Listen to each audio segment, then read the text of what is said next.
As we all know, a horror film is sometimes only as good as its villain, but these films, well, they totally wasted them. So let's take a look at them. As I'm Jules, this is WhatCulture.com, and these are horror films that wasted their villain. Annabelle.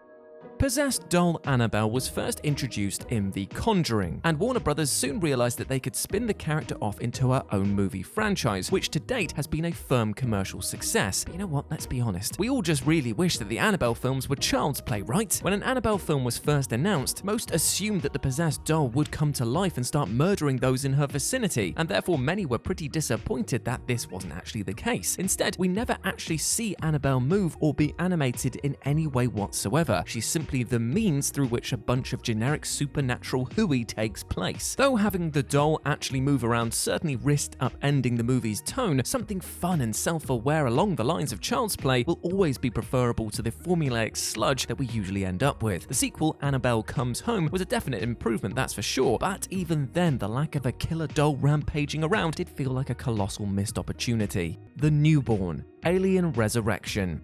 Alien Resurrection may feel like a glorified Alien fanfic at the best of times, but the concept of a human xenomorph hybrid as the film's primary antagonist wasn't actually a bad idea at all. The creature, dubbed the Newborn, unfortunately had its eerie promise figuratively sucked into space per the horrendous practical effects, and in the film's climax, the abomination was literally sucked into space. The Newborn's unique relationship with Ripley, who views it as its mother, is pretty unsettling, but the terrible technical execution of the creature fatally undermines its scary potential. The earlier concept designs for the Newborn were also far more interesting than the generic goblin-like mess that we ended up with. Granted, the Newborn is a bit of a tragic figure itself. It's a monstrosity that never asked to be created after all, but for what is still supposed to be the film's bigger, better evolution of the xenomorph, it ends up being a bit laughable and rather pathetic. Slender Man.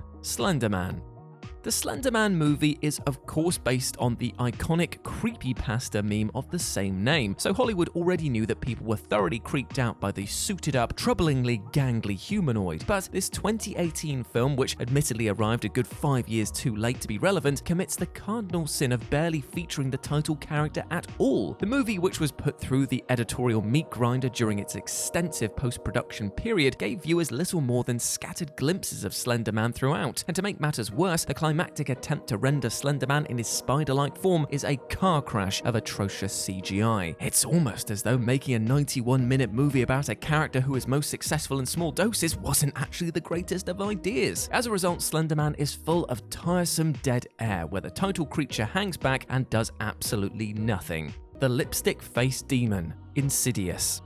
James Wan's Insidious certainly does a solid job introducing audiences to its sublimely creepy antagonist, the rather Darth Maul-esque supernatural entity commonly referred to by fans as the lipstick-faced demon. Few who've seen Insidious will forget the instantly iconic moment where the demon appears behind Josh, scaring the hell out of his mother and us. It's a perfect example of a well-crafted jump scare, and one which keeps the audience on edge for the demon's reappearance later on. Sadly, that goodwill is largely squandered in the film's finale, where a trip to the demon's lair becomes a rather goofy theme park ride of increasingly silly shenanigans, as the demon chases Josh and his son Dalton around the place and runs along some walls for a bit. Though the demon still doesn't have a huge role in the movie, it's a classic horror movie pitfall of overexposing the monster to the audience. Seeing the demon run around and mug up close to the camera is more laughable than scary by the film's end. The Tooth Fairy, Darkness Falls.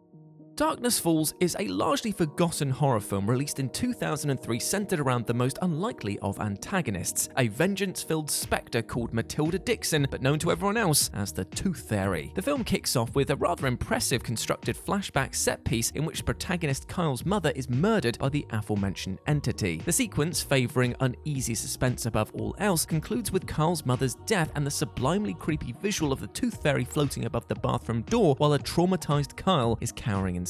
It's a smart, moody introduction to a villain who sadly becomes infinitely less interesting and decidedly more generic with each passing scene, courtesy of a blander than oatmeal script and rather slack direction. That opening sequence implied something far more creative was on the cards, but unfortunately, that's not what we got. The Djinn, Wishmaster. Though tough to categorize as a good film, Wishmaster nevertheless has a cult of rather passionate fans, largely due to the central performance of the villainous Djinn, the wish-granting evil genie whose endgame involves enslaving all of Earth. Even when the film is at its absolute stupidest and verges into outright campy territory, the delicious performance here keeps it tethered to the otherworldly, ensuring the Djinn is at once amusing and terrifying. And the actor that played it returned for the first sequel, but for reasons unknown didn't come back for the third or fourth films and was replaced by John Novak. This did not help the sequels at all, especially seeing as they were of lower quality all across the board, but now didn't even have the original actor in the role. And as such, the series has rather faded into obscurity. Breyer, Brightburn.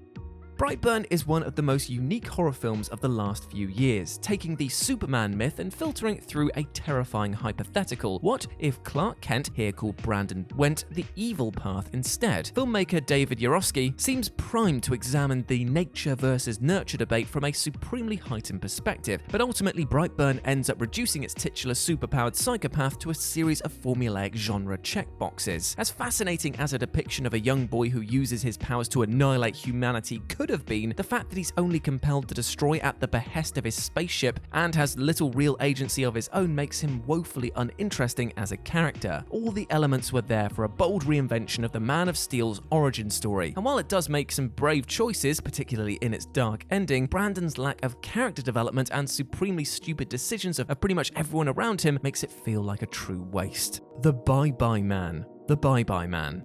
The titular antagonist of 2017's largely ignored horror film The Bye-Bye Man touts a classic hook braced somewhere between Candyman and Freddy Krueger, that being a demonic boogeyman who is only able to exist by people thinking or saying his name. Played with sly creepiness by brilliant creature performer Doug Jones, there is a ton of potential here, but unfortunately that all evaporates the moment you hear the unintentionally comic writing and see the woeful directing and acting. After all, this is a film where one character asks another the hilariously, immortally awful question, "What do you think I am? A flashlight?" Interest soon enough dries up when it becomes clear that there aren't any smart ideas beyond the initial setup. Rather than actually explore the Bye-Bye Man's backstory with any depth, it just devolves into a series of undercooked, overfamiliar scare pieces. Valak, the Nun.